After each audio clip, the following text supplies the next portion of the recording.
Good morning, good afternoon, everyone. Thank you so much for joining us today.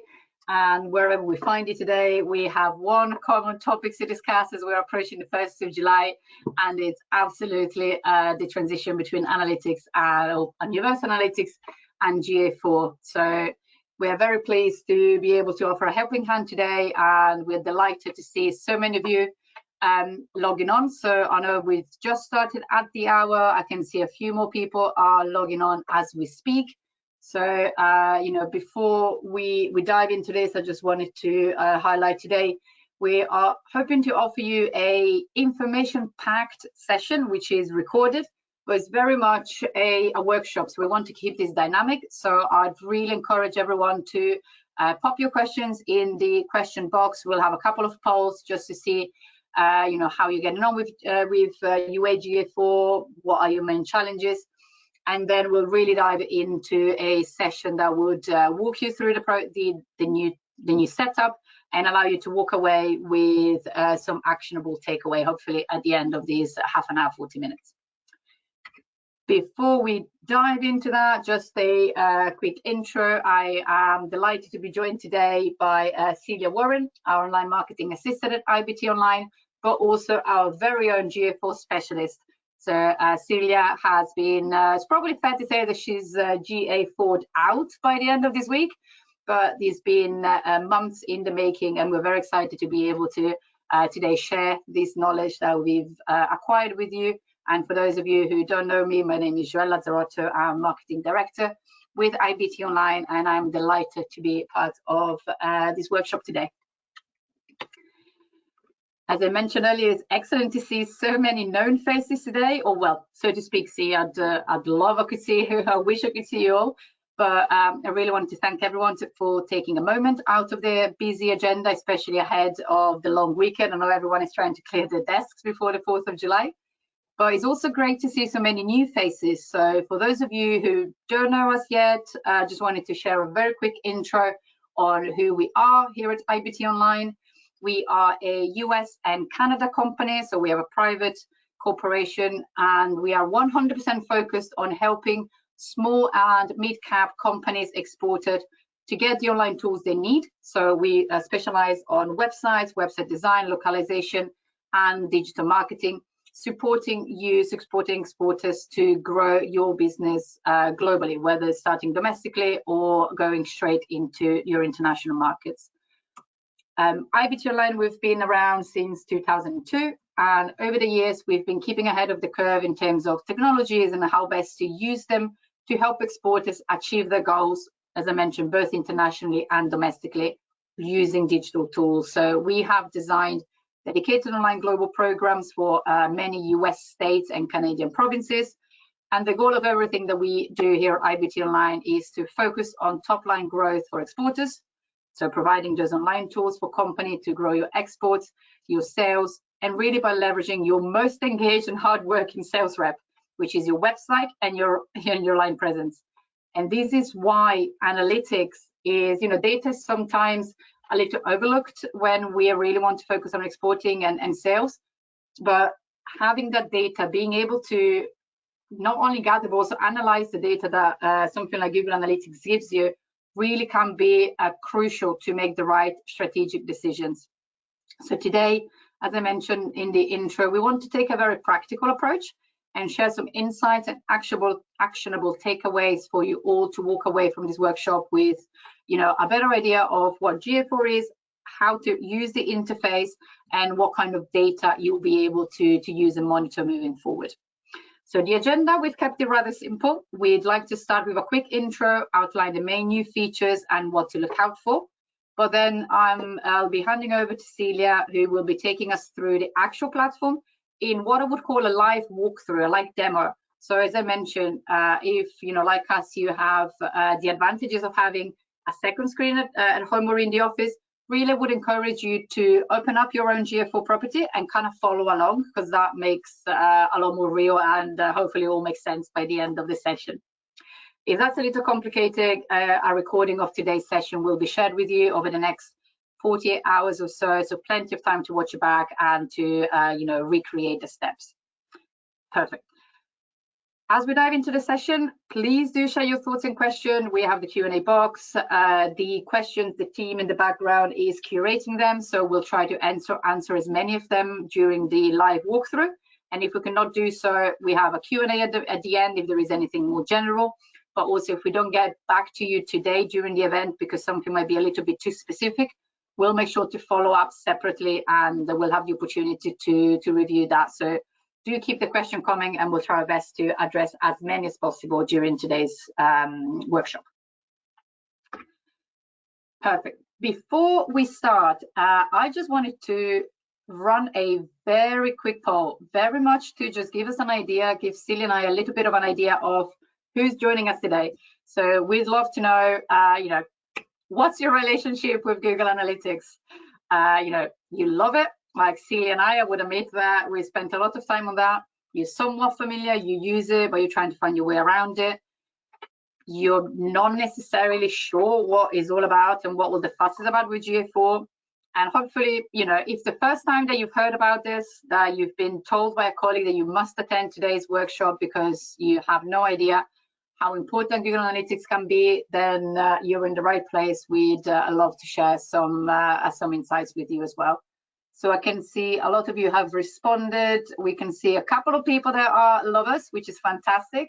And then the majority of us are somewhat familiar. We're using it, but we're trying to figure out a way around it. So that's perfect. This really helps us as well shape the session a little bit later when we'll get into the details. We know that if we have somewhat of an understanding, we can dive into some of the more complicated bits and really show you where to find some of that key data.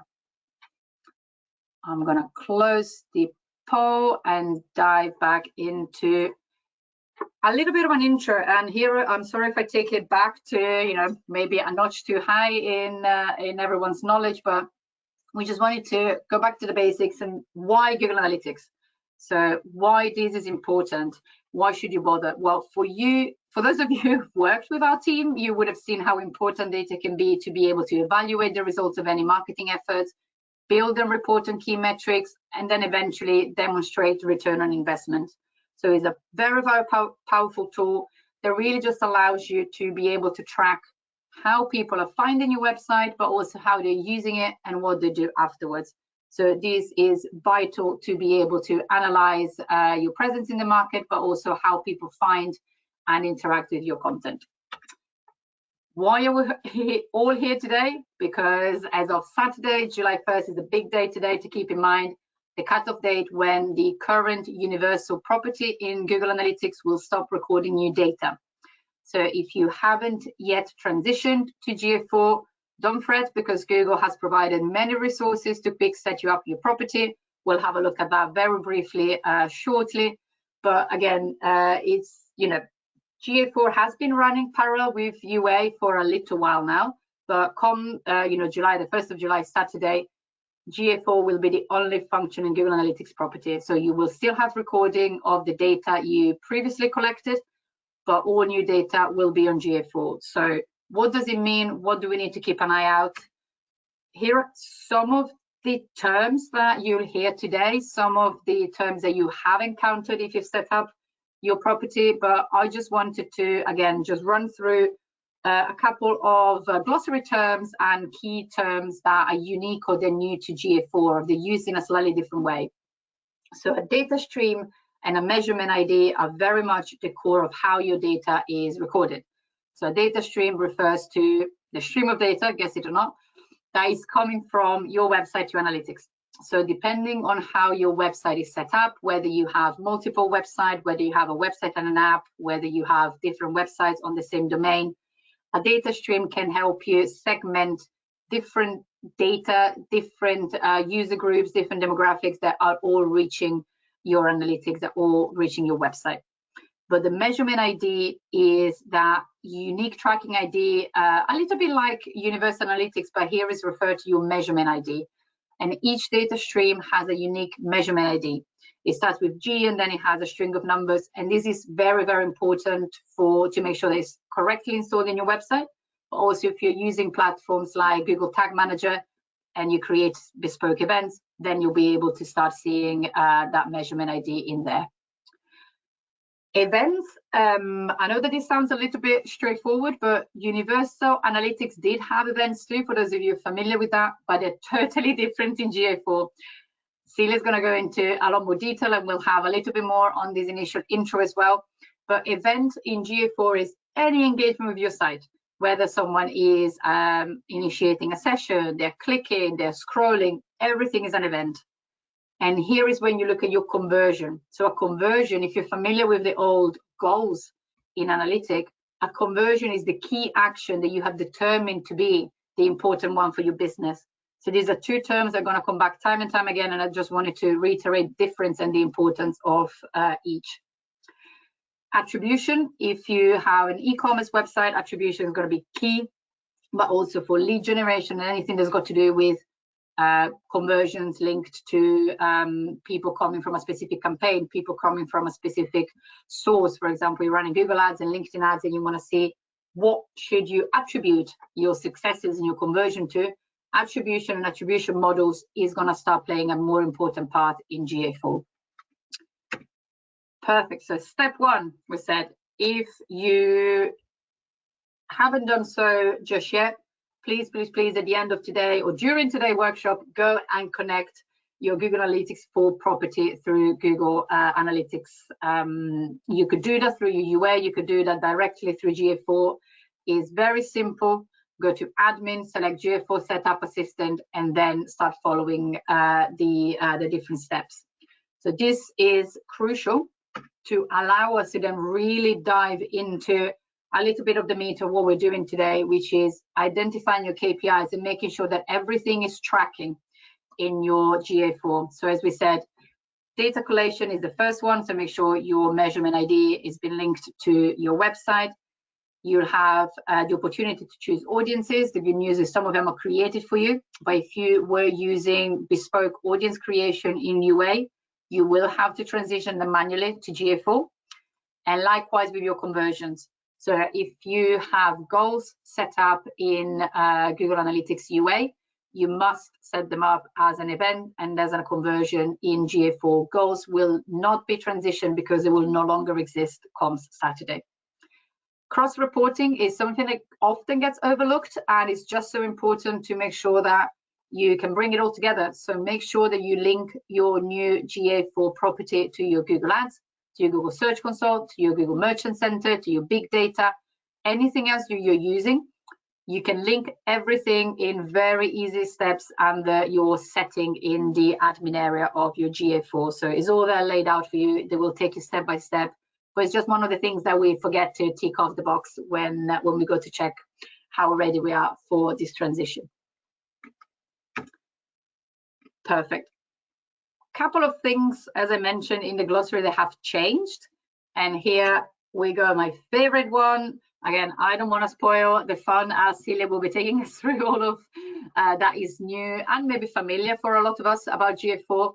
But I just wanted to highlight a couple of things. And I said bounce rate first for me is, bounce rate is not really going anywhere.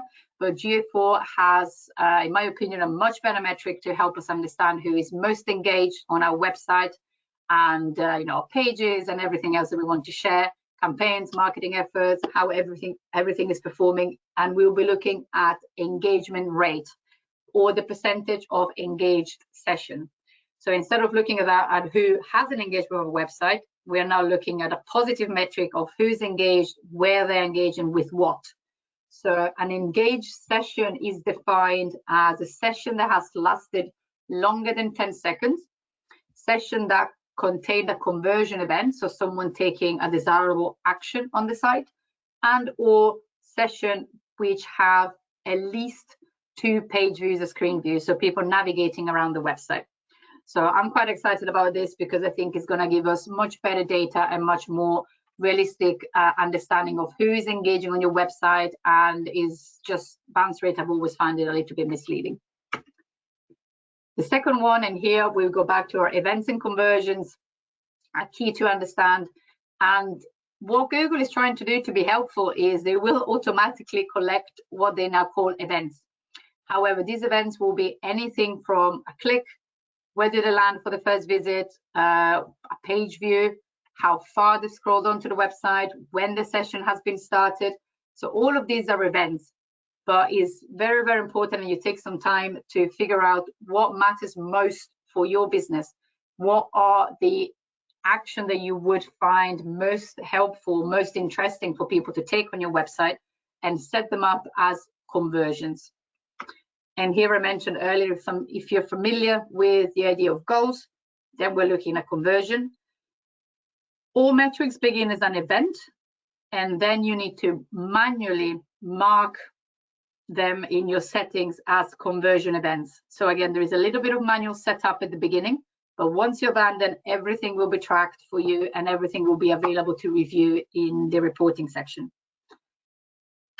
Which leads me nicely, and I know I went through all of these a little quicker, but because I know that Celia has a fantastic session in store for us, and I've got one last little poll to launch before I hand over to yourself, Celia, because I would love to understand a little bit from our audience, what are the main challenges that we are facing here? So when you're looking at analytics, doesn't have to be GA4, could have even been UA.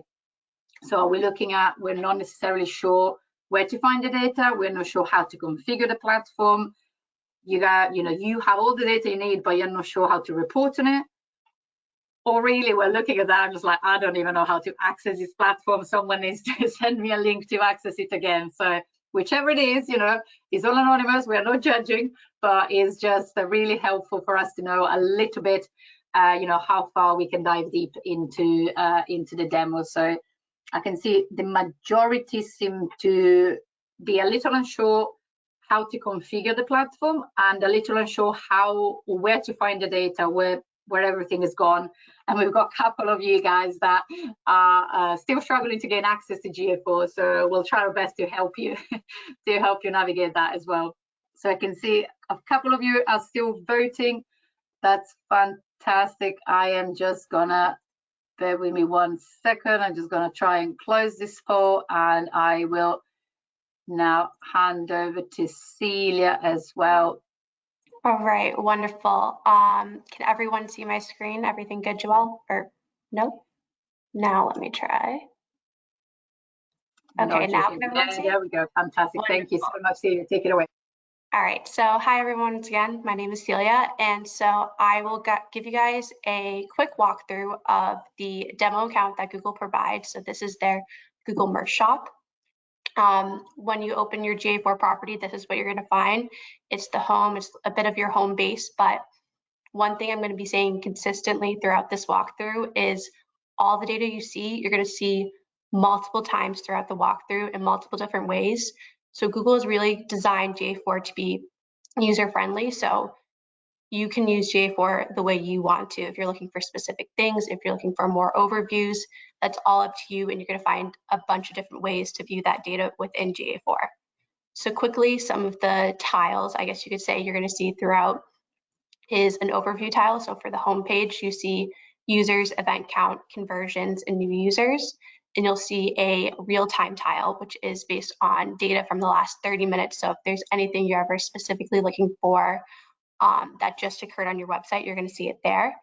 Another thing to quickly note that you're going to see throughout is this little warning sign. What that means is that right now within Google's demo account, we're seeing all the unfiltered data, so the raw data, which means that any internal traffic and stuff like that is also being reported. So just to keep in mind, that is stuff that you can define and exclude, but right now, that's why you see the warning sign.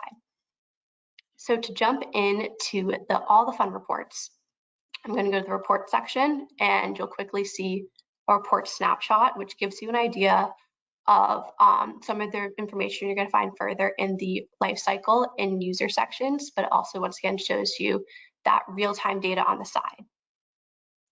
This is a bigger insight on the real-time overview, so you're going to see some of the same data that you've already seen, but more things that have to do with what happened in the last 30 seconds. So there are different ways that you can see the country and the city, as well as the devices here, and as you scroll, you can see a lot of different stuff based off of user source, audience, pages, and whatnot that have all occurred in the last 30 minutes. what I think is one of the most important parts of GA4 is all of the lifecycle reports. So I'm going to begin with acquisition. This is all about user acquisition to your website. So with all of these reports, you're going to see an overview page first that shows you the basics as well as the real time of the last 30 minutes, and some different tiles that are going to show you some of the data that you're going to see throughout in other sections as well. So I'm going to begin with the user acquisition report. This for Google, they've specified to be based on default channel group. So we're going to be seeing data based off of where users are coming from to your website. So with all of these more specific reports, you're going to see a timeline of what is the most popular for this one channel that users are coming from, as well as a bar graph of each one and how popular they are based on the channel. So this is what you're going to see on every single one. And if you scroll down, you're going to see a chart of some more information with kind of specific metrics that Joel's already mentioned. So this is organized based off of the channel group. And then you're going to see total users, new users, engaged sessions, which we mentioned, and then engagement rate, engaged session per user. And if you keep scrolling, you'll see average engagement time, total events per channel group. As I mentioned, this is very customizable. So if you want to sort based off of one of these, you can easily click the arrow. Or if you want to add something else that you want to sort it by, you can add something within here. But this is kind of what every single report is organized by, but it's just different data that they show for each thing. So quickly, I'll show you traffic acquisition. It's pretty similar to user acquisition for this one, but this is being organized by session rather than users. So once again, you see the timeline, what is the most popular one by day, as well as overall. Another thing to note, you can always adjust the timeline really easily, and then it will go through all the reports as you click back and forth. And you see the same chart with the channel group, but now it's being organized by sessions and everything like that. My favorite part is the engagement section. So a quick overview of engagement. This is where you're going to find all your events, your conversions, everything like that, where you're going to see how users are really interacting with your website. This is also a very customizable part of GA4. So as Joel mentioned, there are some basic events, but you can really add in as much as you want to get as much data as you want. So once again, very basic overview that Google shows you what they think is the most important things in the engagement section, as well as the real time and some more basic graphs that you're going to see throughout as well. I'm going to jump right into events to show you kind of how you're going to view the basic events that we've already mentioned within GA4. Once again, there's the timeline to show you what's the most popular per day, as well as the total and most popular overall. And what I typically look at down here is the event names, which is currently organized based on what is the event occurring the most consistently. So right now we have page view as the most popular one. This gives you a lot of ideas of how users are engaging on your website, and you can see where how many events are happening per user. If you're assigning any events any value and you're pulling in any revenue, you could also see it right here. But one thing to note is that some of the events you can create yourself, while some are automatically collected. And Google is only going to give you kind of a basic outline of how these events are working. If you want more insights on the events, that's when we would then mark them as conversions. So I'm going to show you conversions next. It's organized just like events. The only difference is these are events that we have indicated we want to be conversions. So it's same timeline, same bar graph. And when you scroll down now, you're going to see more specific events. One thing to note is you're going to see an event and a conversion reported in both things, but only the ones marked as conversion are going to be within conversion. And it gives you a better idea of some of the other data, as well as if you click on anything, you get a more specific report on that specific conversion. Some really popular conversions that we are making for customers are stuff like if you have a PDF download on your website, or if you want to see how many customers are clicking on your email or your phone number to contact you. Those are all things that we can create initially as events and then indicate that we want them to be tracked as a conversion, so that you have more data of how consistently those actions are being performed on your website, and more acquisition data as well on how long it takes for a customer to maybe act on one of those conversions. Next, quickly, I'm going to show you pages and screens. So if you're really curious about a specific page on your website and how well it's performing and everything like that, that's where you're going to find it here within pages and screens. Once again, same reports of the timeline and the bar graph, and when you scroll down, you're going to see your most popular page in order of views, and you can see how much time they're spending on each website, as well as the amount of events that are occurring on that page. If you go to landing page, this is very similar. It's showing you where customers are landing and how much time they're spending on that page initially, and any conversions that are occurring when they come to that page as well. Quickly, I'm going to be showing monetization, but one thing to note about the monetization reports is that this is only going to be helpful if you are an e-commerce company selling products online. So I'll quickly show you what it looks like, but this is not going to be, it's always going to exist no matter what kind of business you're running, but the data will only be pulling if you have e-commerce tracking set up for your products on your website. So this is a new feature on GA4, all the e-commerce data right here. And you're going to see a lot of data on revenue and purchases when you go more specific into e-commerce purchases. So right here, once again, we see what's the most popular item viewed over time, as well as how frequently they're being added to cart versus how frequently they're being viewed. And when you scroll down, this is where you can see a lot of data on specific products, and you can see how frequently they're getting viewed versus being added to cart, purchase, and then the total revenue per product, as well as total at the top per product. Another thing to note real quickly is you can see if you have an app that you're selling on, data as well, but Google does not have an e-commerce app, so you're not going to see anything. Publisher ads is also connected to the app, so we're not going to see any data there. But if you're running any specific promotion on your e-commerce website, you can track it within here as well and see click-through rates, checkout times, and total purchases from each promotion you're running as well. Another thing Joel and I are really excited about is everything when it comes to purchase journey, touch points, and whatnot. So this is a funnel of when the session starts, as well as based on device category and how long it takes to get to purchase and what the percentage of total users are. So if you scroll down, because this is based on device, we can see how the user purchase journey differs based on whether they're on a phone, a tablet, or on their computer. Sorry. Next, we're going to go to retention really quick. Retention doesn't have too much data right now.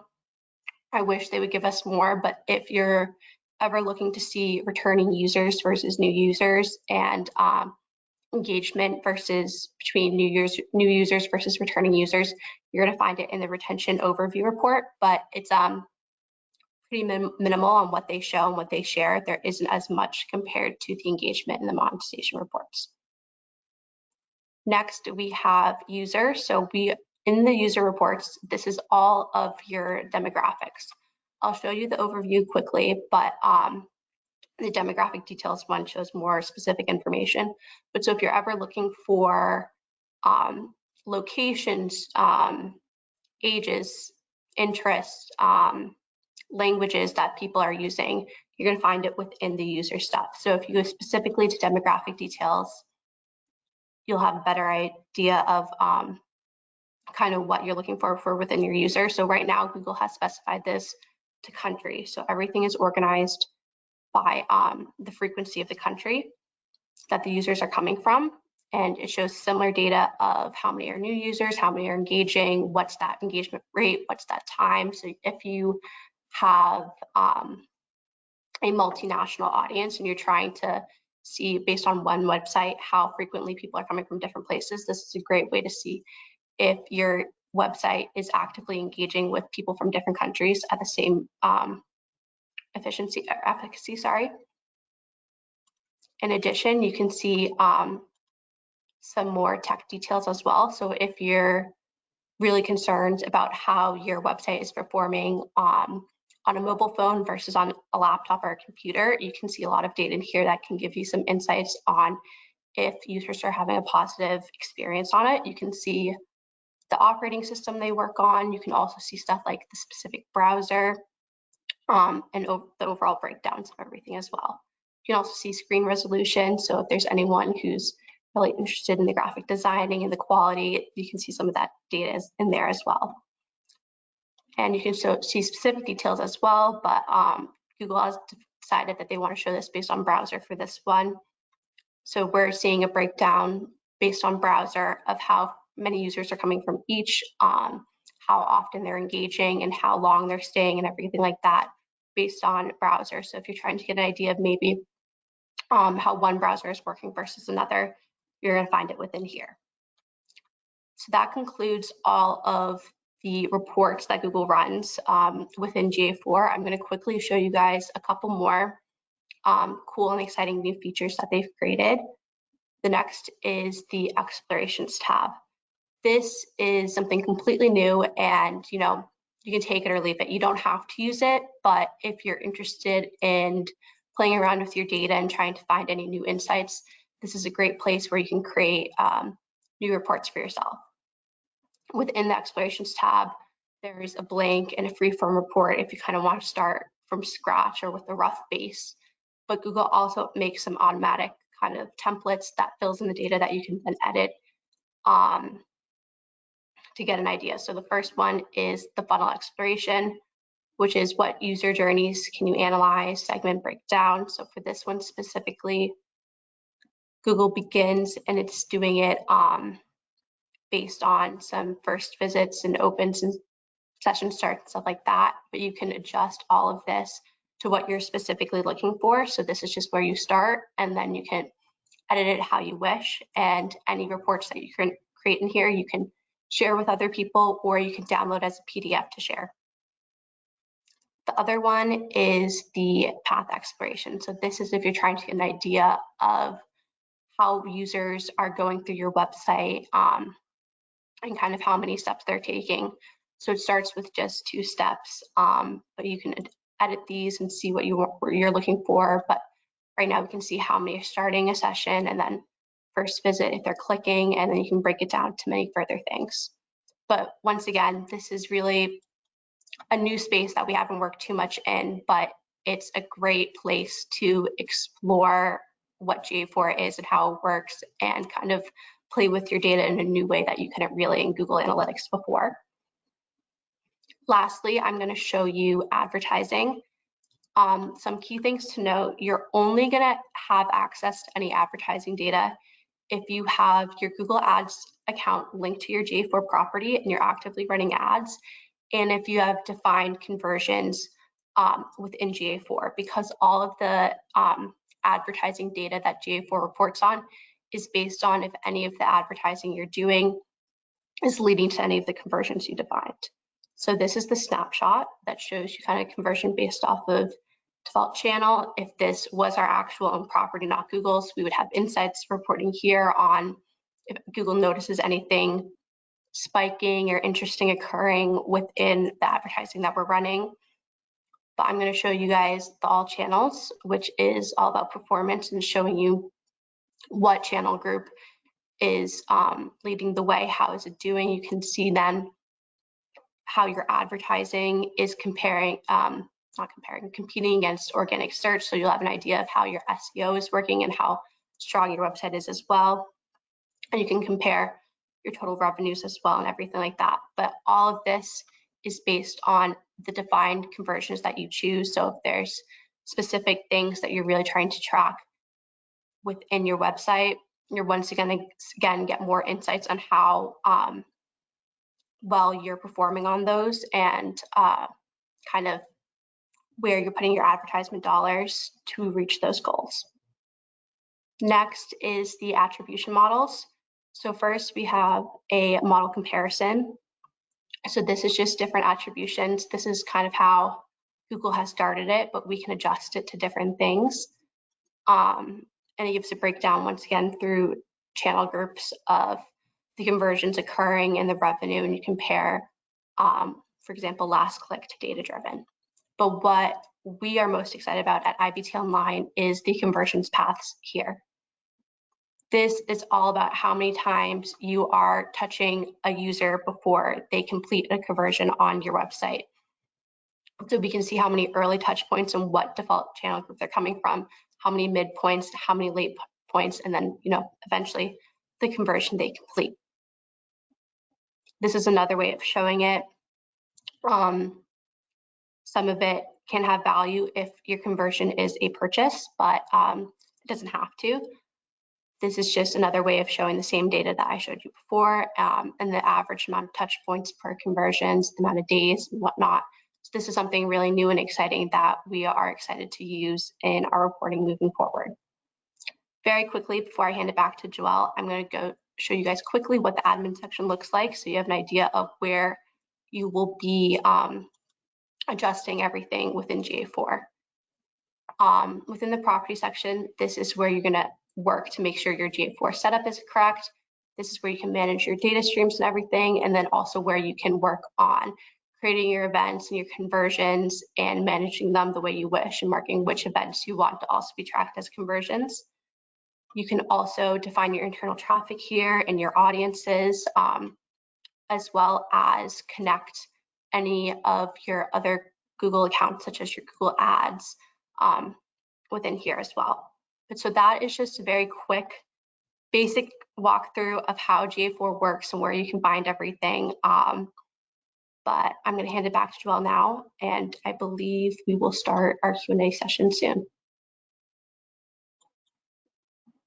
Yeah, that's fantastic. Thank you so much. And I just wanted to say thank you to a very engaged audience as well that has really sent in a fair few questions. So I just wanted to really just highlight, if there is one takeaway from today that you all walk away, is the time is now.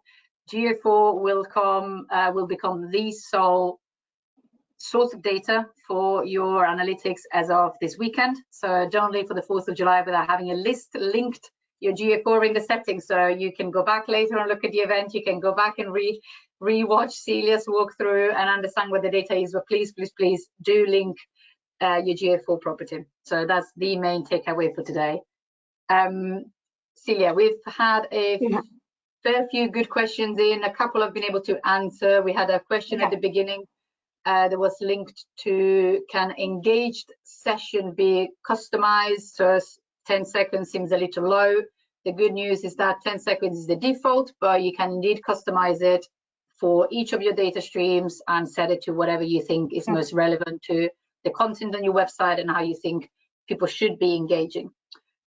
But we also had a fair few questions in. Celia was wondering whether you could expand a little bit more on what is really the difference between an event and a conversion. How do you choose which event to make a conversion? I would say that really it's based on how much data and insights you're looking for, and whether you want it to be an event or conversion. As I showed you guys in the end, with all of that advertising data, all of that is based on what you mark as a conversion. So if you don't want to see any skewed numbers because you're tracking every single page view as a conversion, don't mark it as a conversion, just leave it as an event, and you'll get the basic kind of insights on how many times those page views are occurring. You won't need to see all of the additional data of how users are coming to that and everything, and it will keep your data, say, a bit more clean, and everything like that. But really just focus your conversions on specific insights that you're trying to track on your website, and user behavior experiences. That's perfect. And obviously we talked about which events Google sets as default events, and then we gave some examples on what other events should be tracked. What would be your recommendation, Celia, on how to set up bespoke events? So let's say I want to track a PDF download and a form submission. What's the easiest and the most efficient way for me to tell Google that this is what I want to track? So my personal favorite way to do it, because there are a couple different ways, is to use Google Tag Manager, because It works just like how you would create an event in Universal Analytics. So if you have experience with that, the transition won't be too difficult. But within Google Tag Manager, you would then create a GA4 event, you would title it, and you would use the same triggers that you would use to track the same event in GA4. So then you would have created a GA4 event. Next thing you would do is you would go into the admin section of your GA4 property that I showed you guys last. And within the event section of admin, you're going to see a list of all the events that you've created or that Google has created and that you're currently tracking. In that list, there's a bit of a toggle bar where you can indicate and just click the toggle and say, this is what I want to track as a conversion. So now it's going to be tracked as not just event, but a conversion event. And after maximum 48 hours, you're going to see that data coming in. Fantastic. I'm just trying to put together questions that are similar in nature. And I think we've sparked some interest here with the events and conversion, because I think it's the most difficult piece.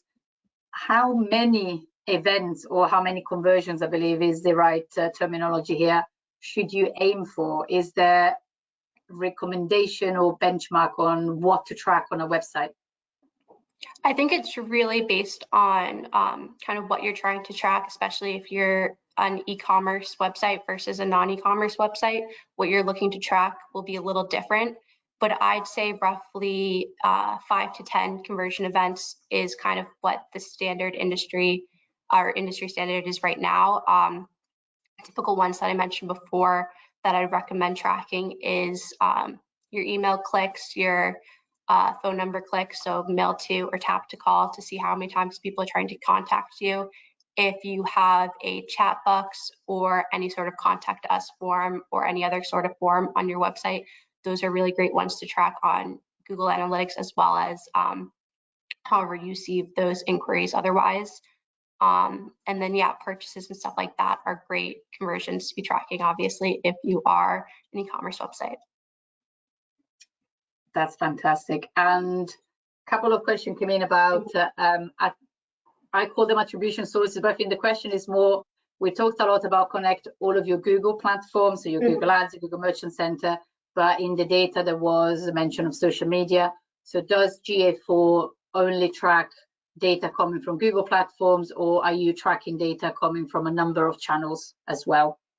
No, you can track basically all channels that the data is coming from. It's just kind of written differently. You're not going to necessarily always be seeing like Facebook versus this versus that. They're going to have more general titles, but you can see whether or not they're coming from a search, from an ad and whatnot, but also other ads, so not just Google ads, stuff like that as well.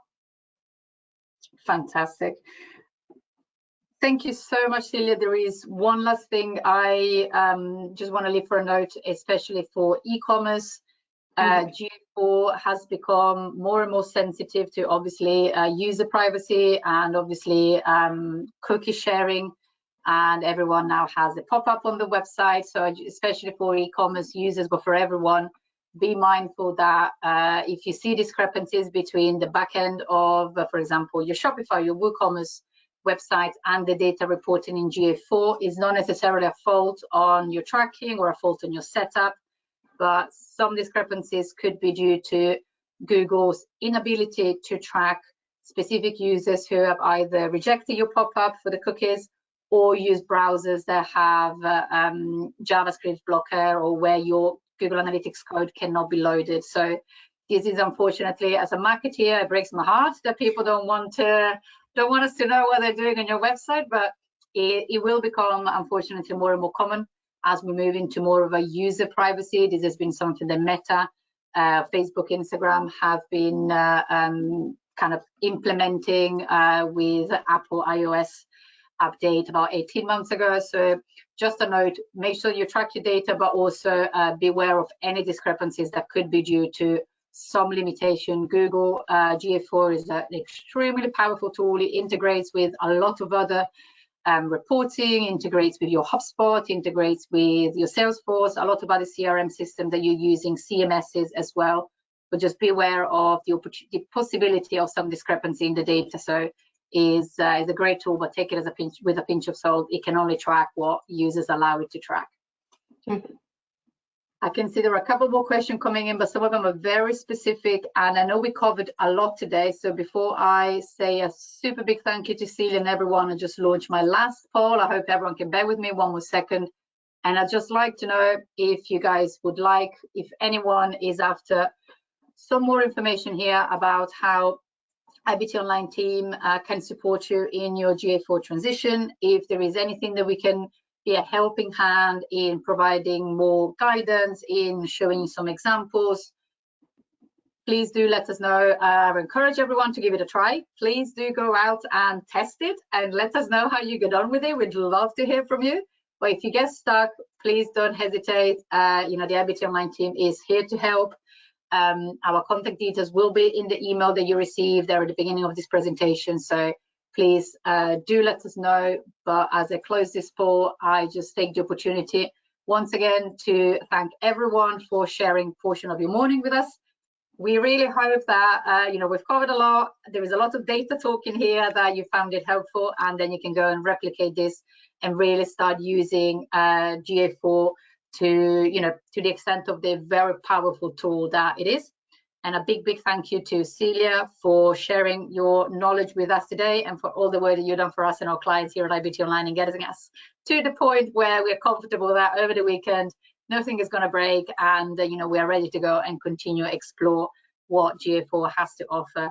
So thank you so much. As I said, the recording of today's session will be in your inbox by the time you're back from your 4th of July weekend. Wishing you all a fantastic end of the week and weekend ahead, and we look forward to seeing you soon online on our next webinar or on our next live stream, as you can find on our website. Have a great afternoon, everyone. Celia, thank you so much, and thank you, everyone. Bye for now. Thank you. Bye.